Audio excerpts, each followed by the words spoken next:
Em instantes, começa o programa Mais Brasil Mundo, com Glauco Fonseca.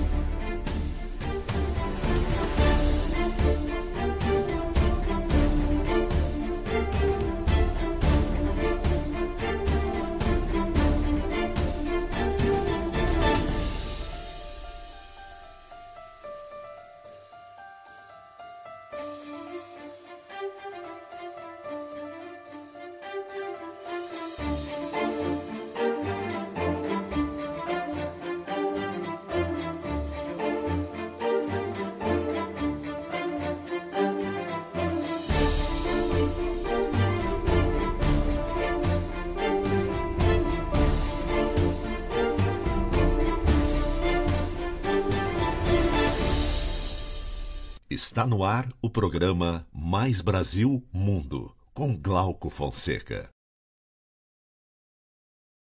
Bom dia a todos, este é o seu programa Mais Brasil Mundo, comigo, Glauco Fonseca, na nossa Rádio Mais Brasil.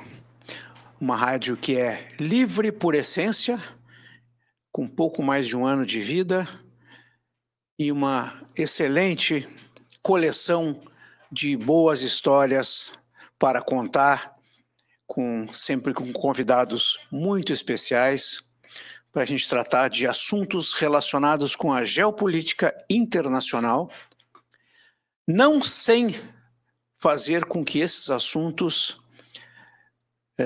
nos indiquem os impactos do que acontece na nossa vida no Brasil.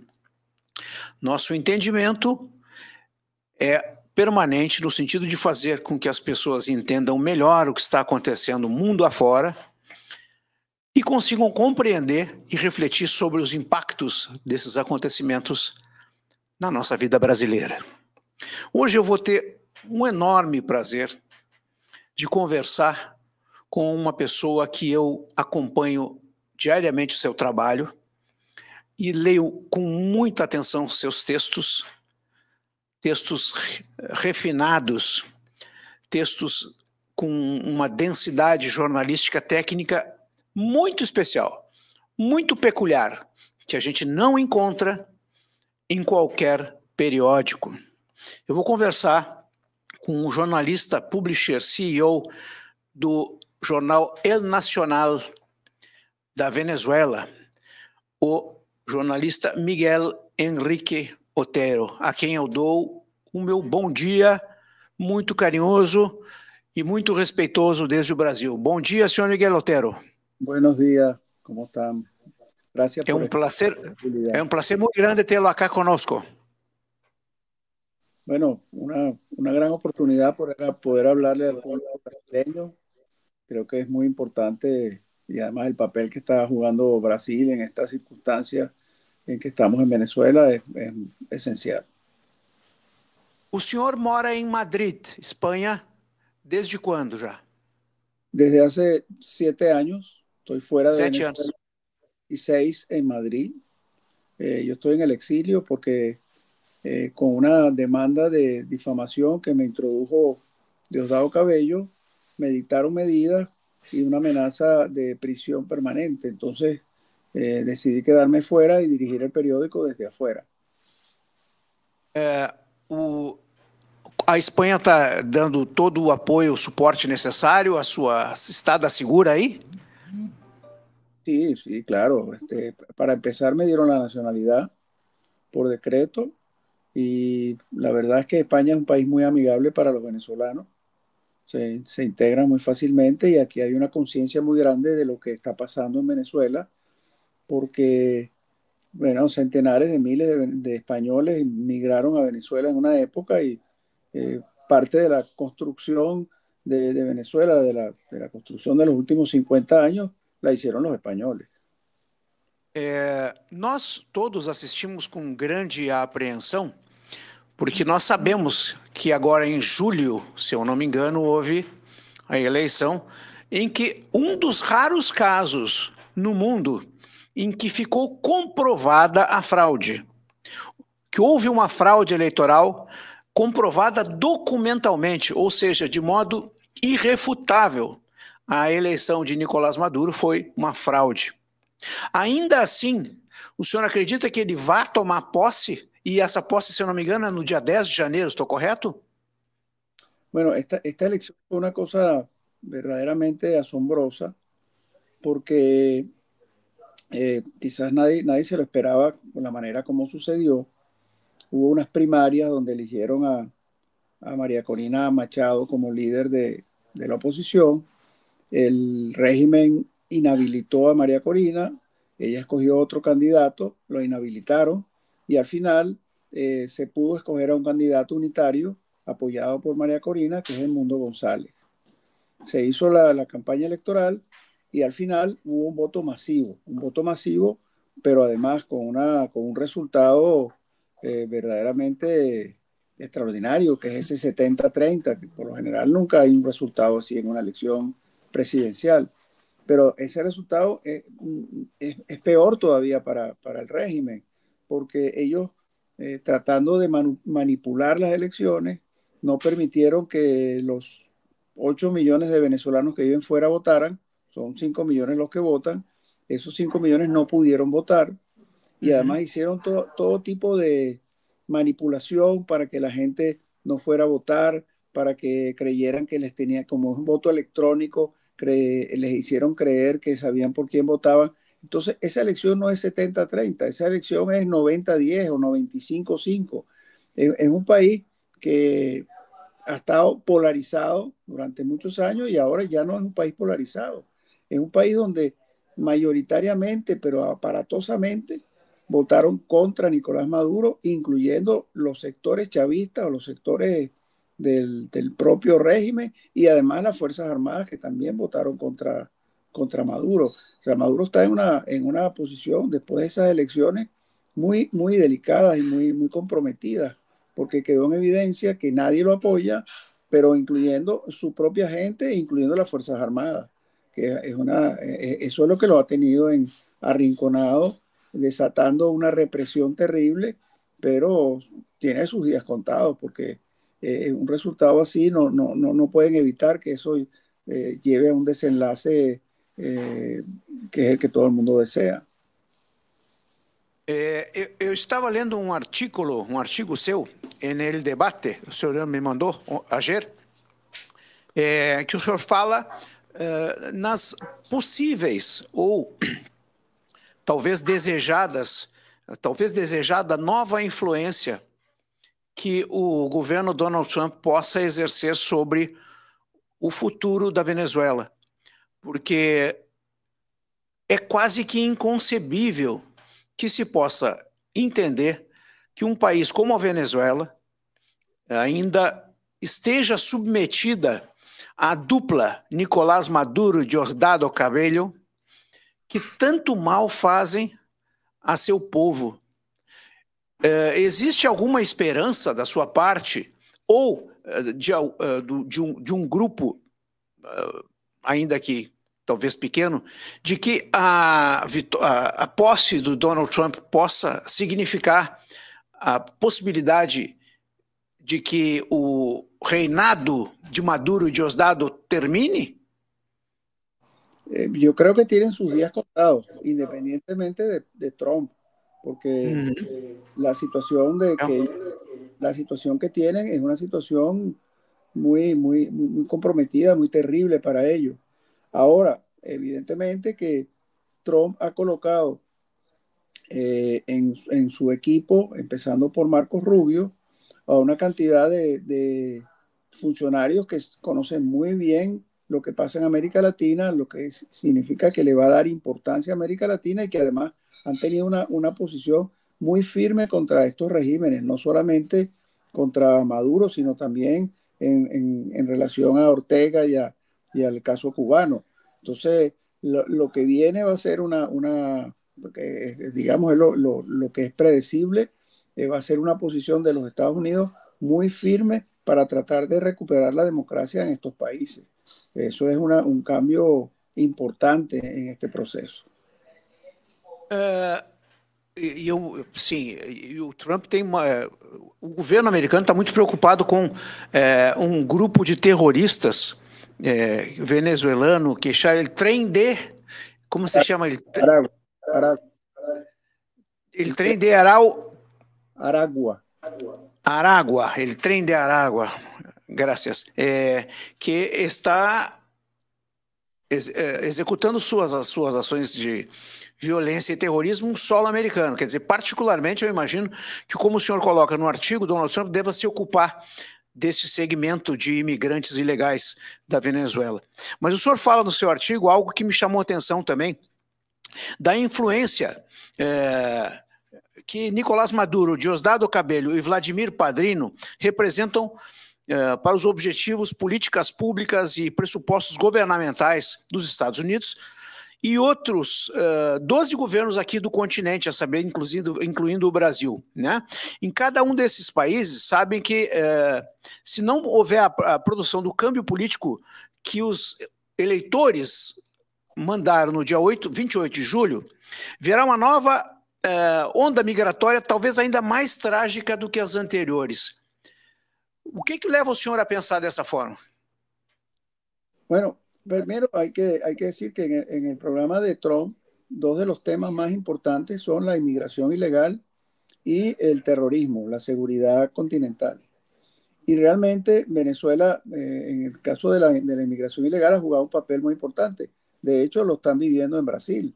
La salida de 8 millones de venezolanos por huyéndole al régimen de Maduro en los últimos años es una cifra récord. Claro, si mañana desaparece el régimen de Maduro, porque Venezuela es un país que tiene muchas riquezas y es un país que ha demostrado que cuando hay condiciones puede surgir muy fácilmente. Entonces, evidentemente que si el régimen de Maduro desaparece, esa migración venezolana se va a revertir. No va a regresar los 8 millones de personas, pero sí va a detener el flujo que este año sería grave porque por las cifras que aparecen en las encuestas, la mitad de los venezolanos que viven en Venezuela quieren emigrar este año, o sea, es una locura. Bueno, eso se detendría y además habría un flujo contrario. Pero además, en el caso del terrorismo y de la seguridad, el régimen de Maduro es un régimen que tiene alianzas con todas las fuerzas del mal.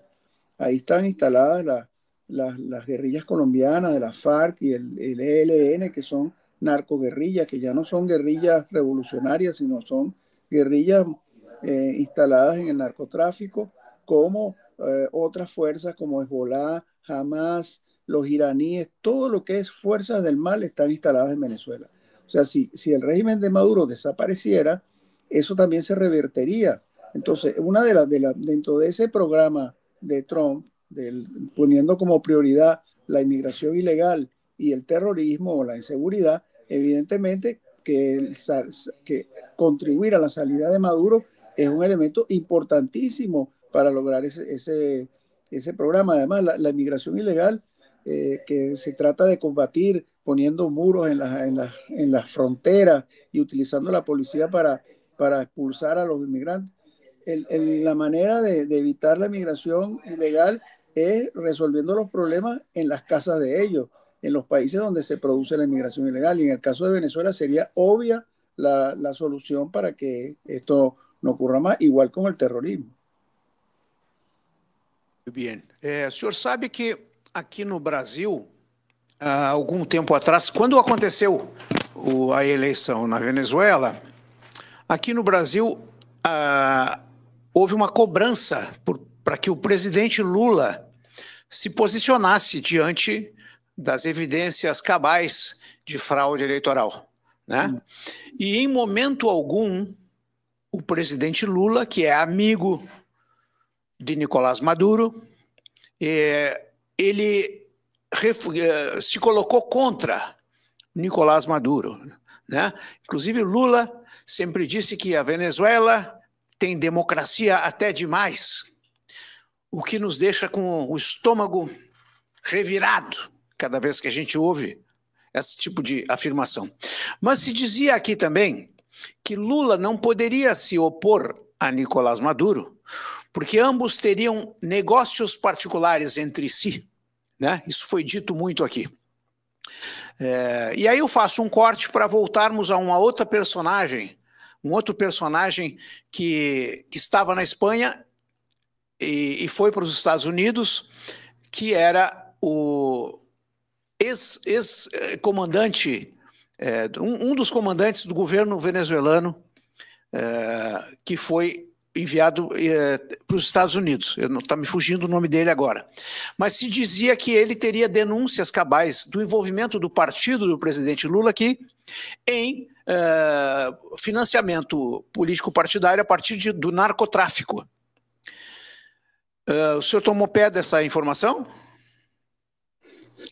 Bueno, y hay informaciones que no están confirmadas, pero lo que sí es cierto es que Chávez, cuando hubo el aumento de los precios petroleros, que él le dio por esa ambición geopolítica, él financió todos los movimientos insurgentes del mundo. O sea, era una cosa de locura.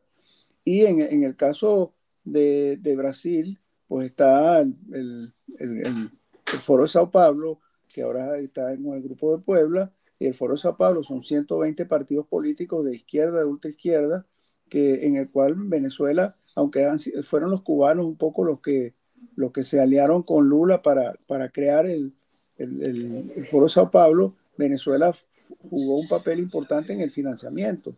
Y evidentemente financiar este tipo de partidos que no son, a veces son partidos políticos, a veces son movimientos narcotraficantes, bueno, sí. Ahí las diferencias son muy sutiles.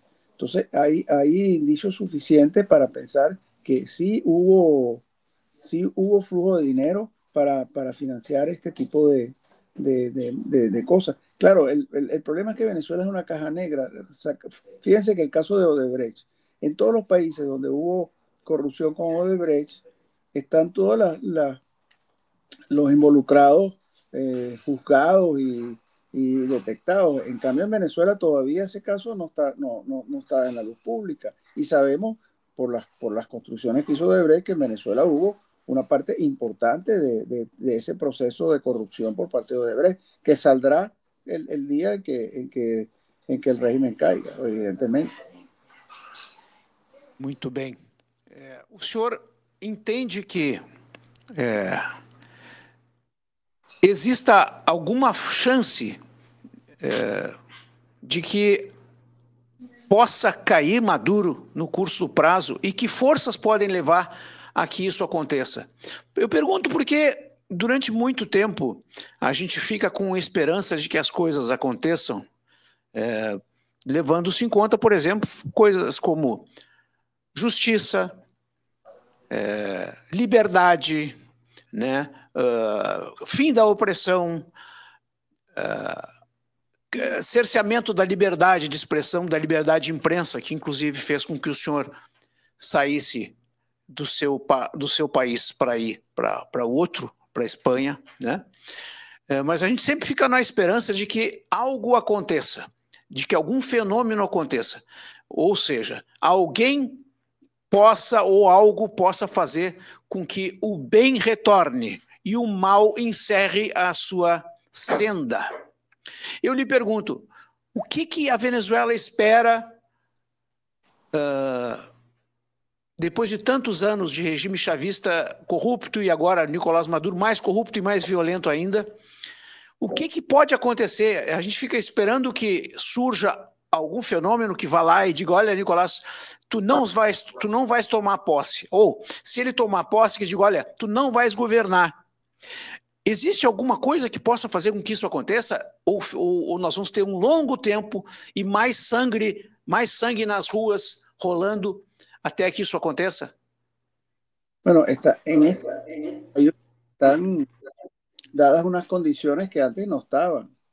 Primero, Venezuela ya no es un país polarizado. Venezuela es un país que masivamente está contra el régimen, quedó demostrado en esa elección, donde eso incluye Fuerzas Armadas también, y donde incluye sectores del chavismo. Entonces tiene a un país entero en contra. Hay una presión internacional muy importante que quiere que regrese la democracia en Venezuela, y algunos cambios que hay, por ejemplo, el cambio en Estados Unidos, que es muy importante, la política que va a desarrollar Trump con respecto a Venezuela, y además hay fracturas en el propio régimen. Esto no cambia si no hubiera fracturas en el régimen. Los regímenes dictatoriales, la mayoría de las veces caen porque hay fracturas importantes adentro. Y eso quedó demostrado cuando Maduro nombra a Diosdado Cabello como su ministro de represión, marginando a otros sectores que habían estado con Maduro todo el tiempo. Entonces hay fracturas internas importantes. Y bueno, es todo eso junto, todas esas cosas juntas que en un momento determinado van a hacer que se produzca lo que tiene que producirse. Claro, eso no es predecible, no sabemos, no es una cosa que tiene fecha. Yo entiendo que el mundo está diciendo que viene el 10 de enero y va a tomar posesión. Bueno, esa fecha es muy relativa porque es como simbólica, no es el 10 de enero, es antes o es después, y es parte de un proceso que tiene que ocurrir, que no es un proceso electoral, porque ya proceso electoral, ya con lo que pasó, ya no puede repetirse. Entonces será otro tipo de proceso donde sectores populares, sectores militares, gente del exterior van a actuar en un momento determinado. Y además eso incluye la fractura del régimen, y además un régimen, Maduro se mantiene solamente porque tiene el alto mando militar y el terror. Tiene una población aterrorizada y tiene el alto mando. Del alto mando hacia abajo no tiene mucha fuerza. Entonces es un problema de tiempo que se produzcan las condiciones reales para que eso cambie. Há mês atrás, eu conversei aqui no meu programa com uma psiquiatra, uma médica psiquiatra venezuelana, senhora Rebeca Jiménez, que cheguei até ela depois de uma publicação sua, El Papel Literário, em que ela falava muito sobre el psique venezuelano, o estado mental coletivo venezuelano, né? Que estaria passando por um amadurecimento, uma maturação muito intensa a partir da opressão a que é submetida a sociedade. Dona Rebeca falou muito sobre o seu livro, La Distorsión del Poder, que eu comprei, só não chegou ainda. Estou louco para ler, mas ainda não chegou. E ela foi muito, ao mesmo tempo que foi muito doce ao tratar do assunto, foi muito técnica e profissional, no sentido de dizer que se ao mesmo tempo o coletivo venezuelano sofrido tinha se dado conta dos seus próprios erros, dos erros das suas decisões, ao mesmo tempo havia amadurecido a ponto de que muito provavelmente esses erros não serão cometidos novamente. Eu vivo no Brasil aqui, né, e imaginava a mesma coisa, que depois de anos e anos de corrupção, desmandos nos governos Lula e Dilma, o brasileiro seria incapaz novamente de cometer os mesmos erros, e esses erros foram cometidos. Eu lhe pergunto, se houver a transição, a saída de Maduro do poder, os novos governantes vão se comprometer com valores diferentes no futuro da Venezuela, como liberdade econômica, liberdade de expressão e assim por diante?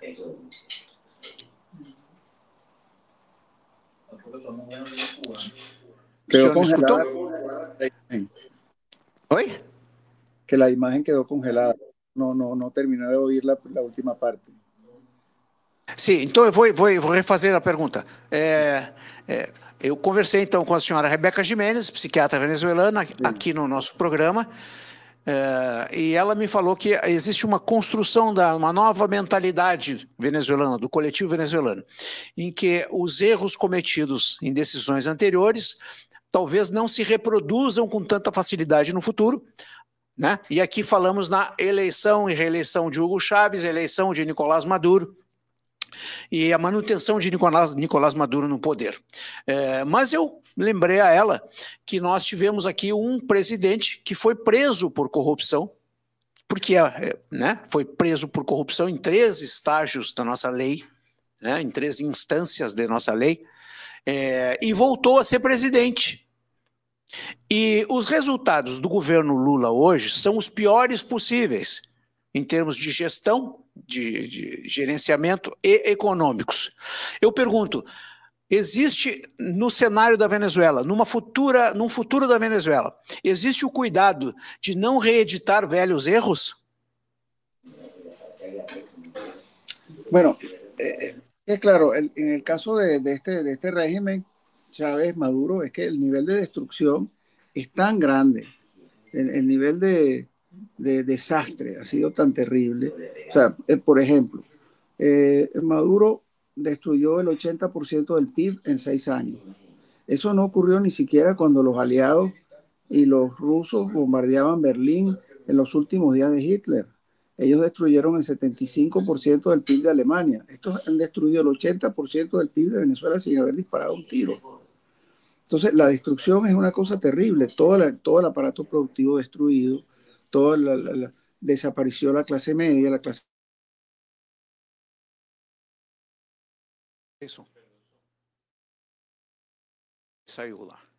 Claro, o sea, esos niveles no los tienen cuando hay regímenes que han hecho un mal gobierno.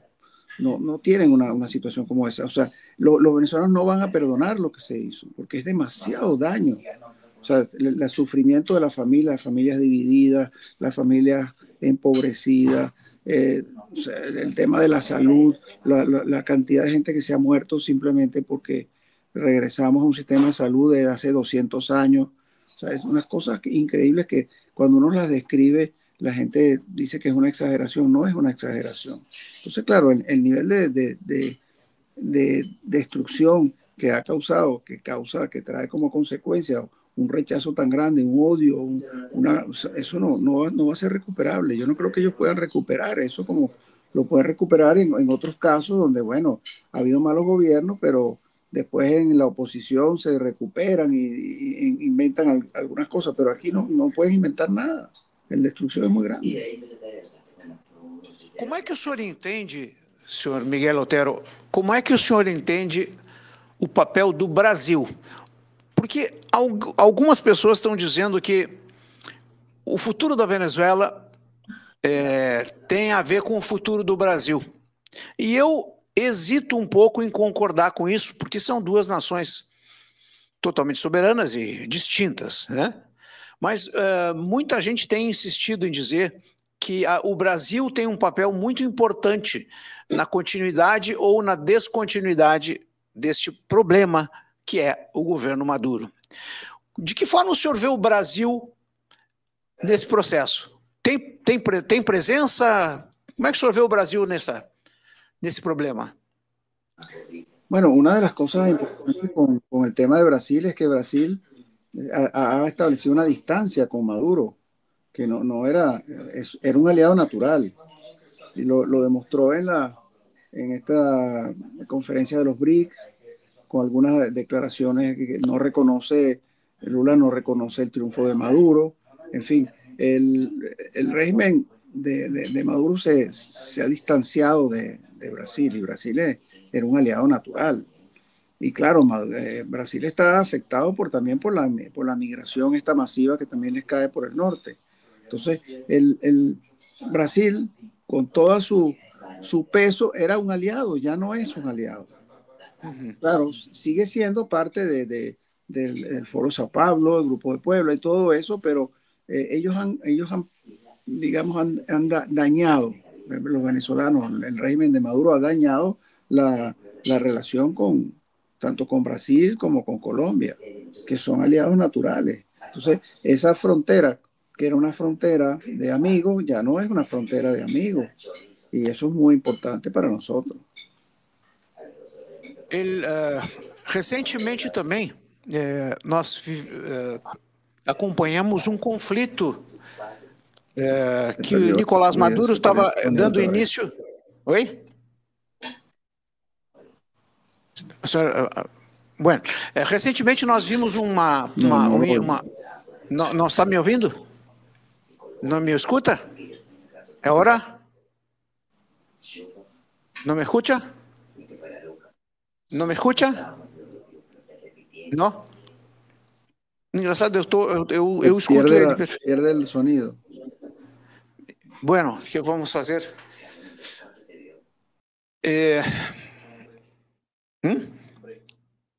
Muito bem, então vamos a um break comercial, onde já voltamos aí com a restauração do som da nossa entrevista.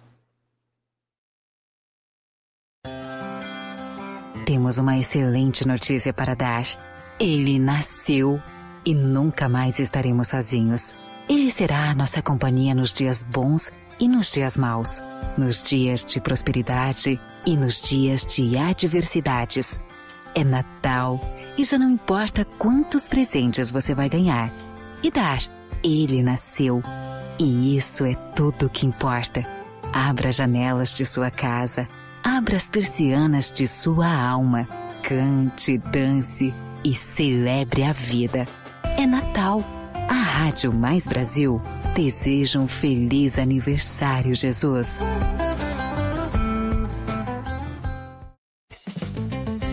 Os ouvintes da Rádio Mais Brasil têm agora um novo programa sob o comando de Guilherme Baumhart e Júlio Ribeiro. Um programa leve, bem-humorado, com muita informação e curiosidades para tornar os seus finais de tarde mais felizes. O programa vai falar de cultura, esportes, gastronomia, viagens, filmes, séries, história e personagens e muito mais. Anote na sua agenda 5 às 7, o seu novo programa nos finais de tarde. O Grupo Telecom ajuda o seu supermercado a colocar tecnologia no que dá lucro. É a maior empresa de software do Rio Grande do Sul, que fornece até lançamentos de notas fiscais. É a única empresa no Brasil que faz o controle de impostos dos supermercados há mais de 20 anos e faz também a contabilidade completa para o seu supermercado. Sua tecnologia está segura com o Grupo Telecom, pois não entra vírus e não entra hacker. Com o Grupo Telecom, a gestão do seu supermercado fica muito mais fácil. Visite grupotelecom.com.br.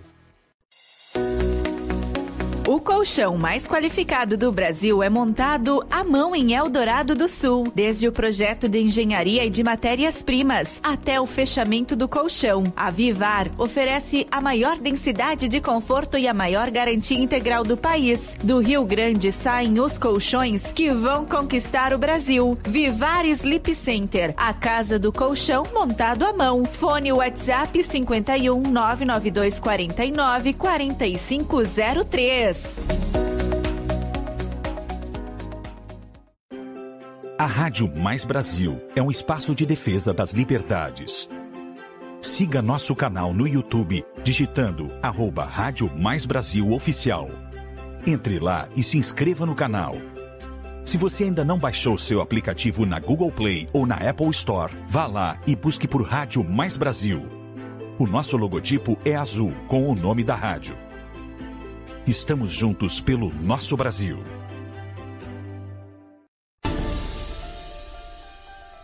Continue assistindo ao programa Mais Brasil Mundo, com Glauco Fonseca.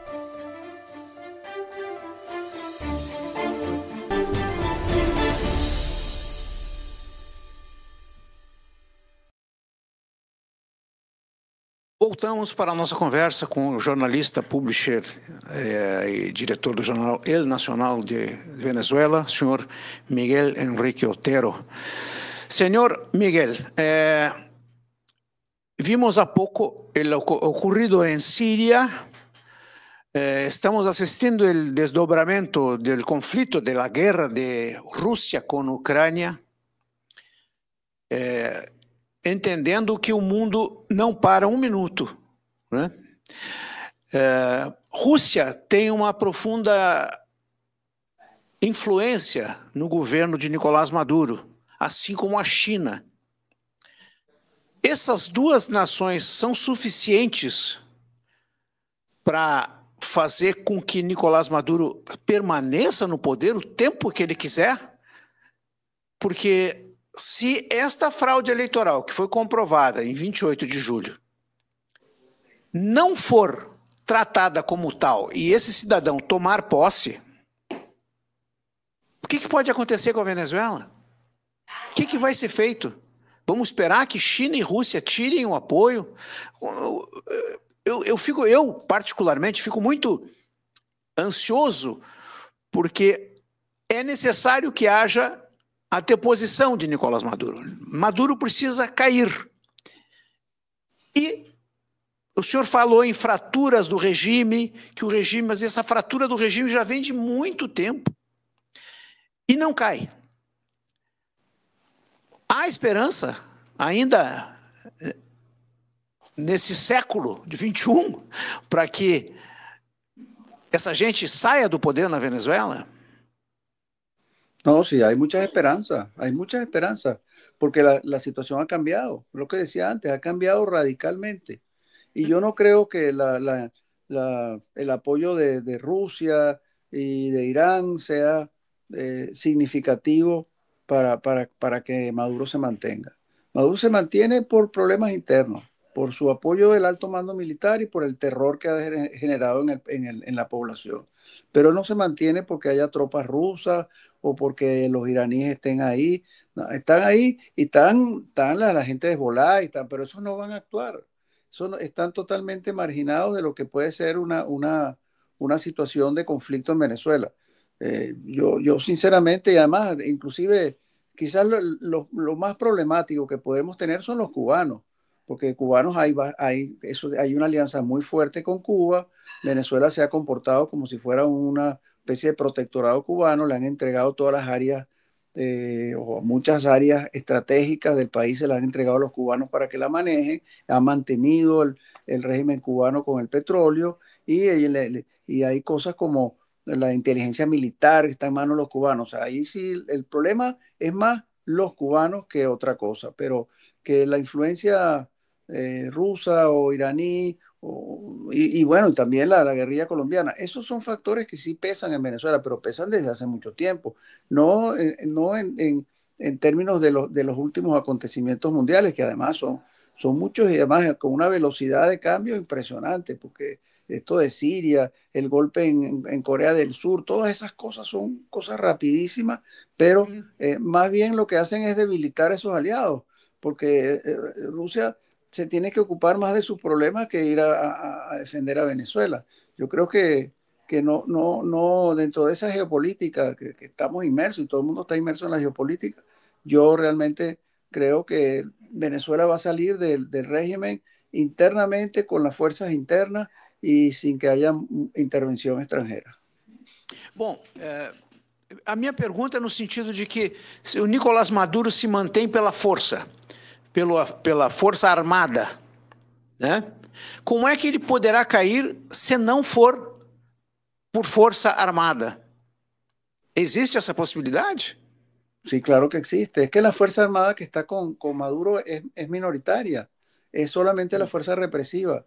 Uno que llaman el DIGESIN y el SEBIN y parte de la Guardia Nacional, pero las Fuerzas Armadas no intervienen en la represión, más bien las tienen en contra y se demostró por las elecciones, no es una especulación golpista, ¿no? En los centros electorales donde votaban los oficiales y los soldados, votaron todos en contra de Maduro. No tiene las Fuerzas Armadas a su favor.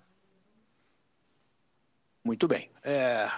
E também tem o poder judiciário, os juízes também, né? Porque aqui no Brasil nós estamos vivendo uma espécie de ditadura do poder judiciário que tem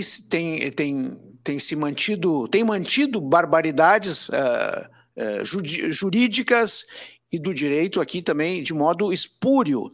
Então, se entende também que a aceitação dos resultados eleitorais por parte da junta eleitoral venezuelana foi por convencimento ou foi por medo que aqueles juízes aceitaram o resultado fraudado de uma eleição? Es que en Venezuela no existe sistema judicial.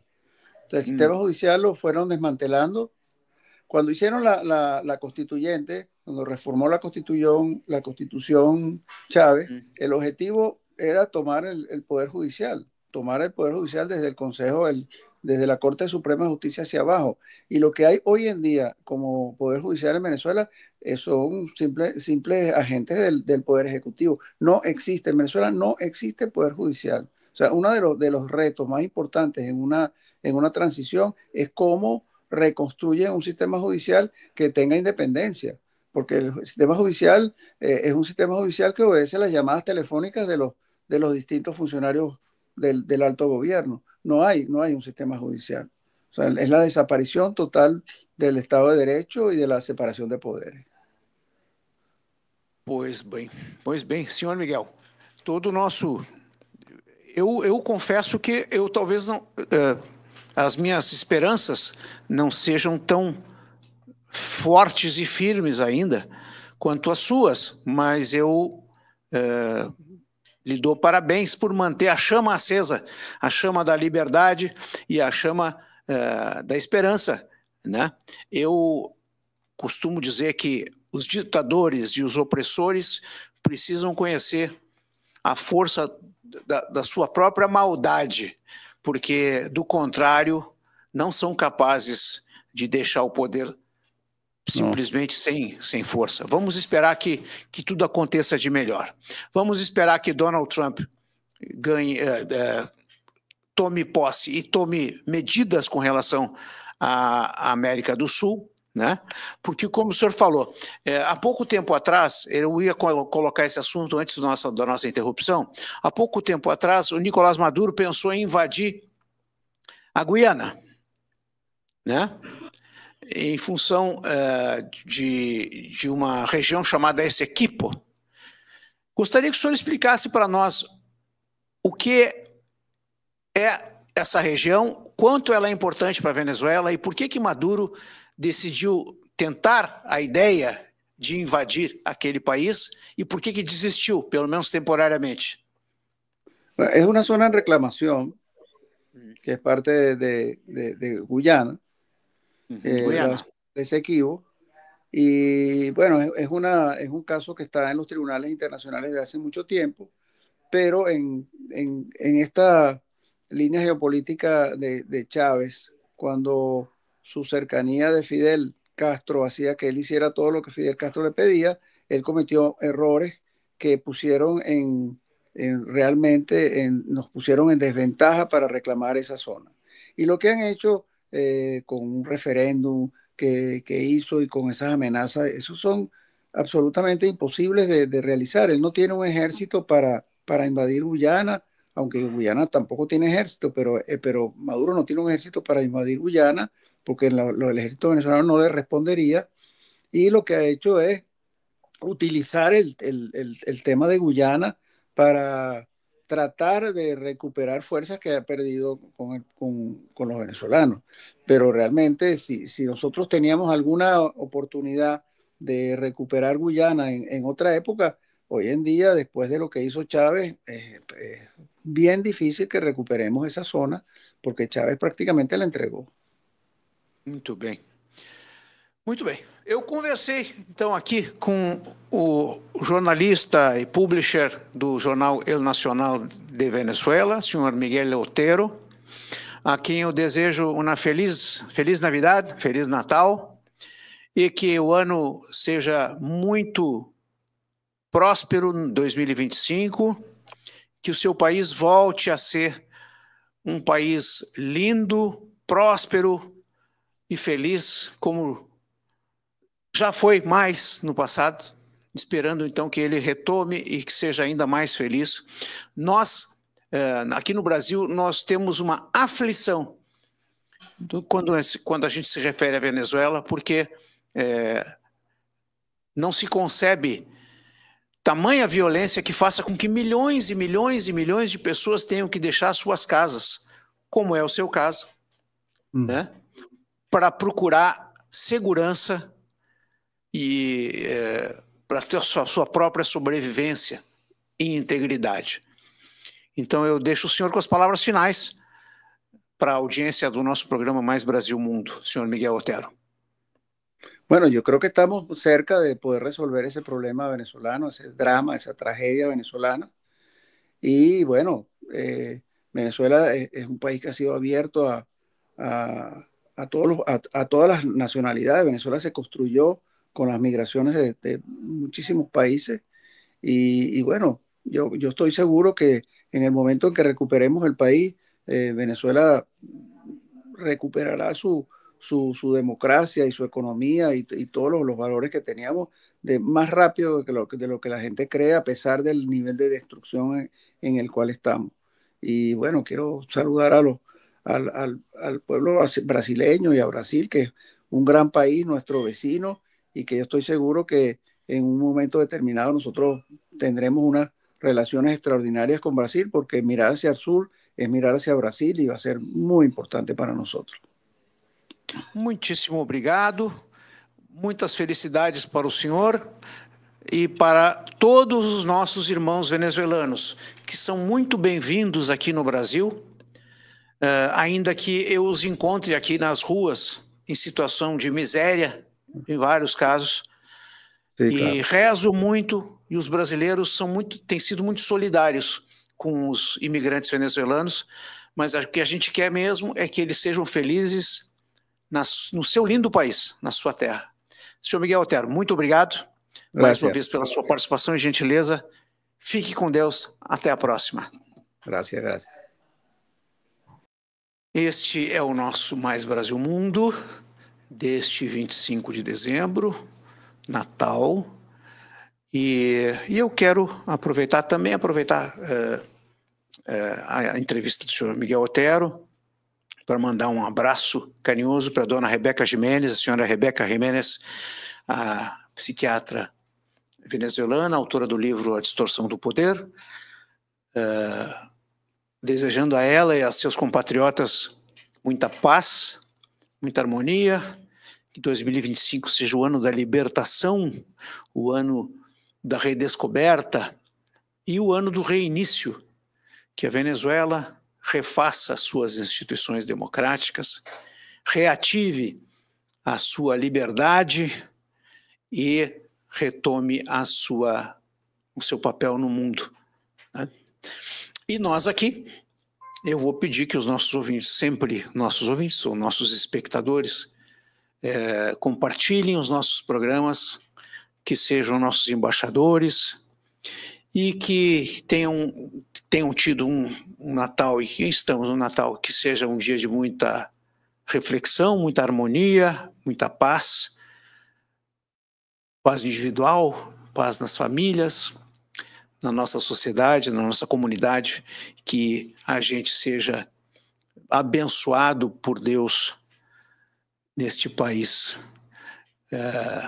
E também que nós tenhamos um ano novo próspero e livre de tantas quantas são as forças que nos oprimem. Fica então o meu carinho à audiência. O programa Mais Brasil Mundo está completando 3 meses de execução. E eu espero que seja apenas o começo de uma longa caminhada em prol da informação, da verdade e da liberdade que nós tanto precisamos e cada vez mais conquistemos. Um grande abraço a todos e até amanhã no Mais Brasil Mundo.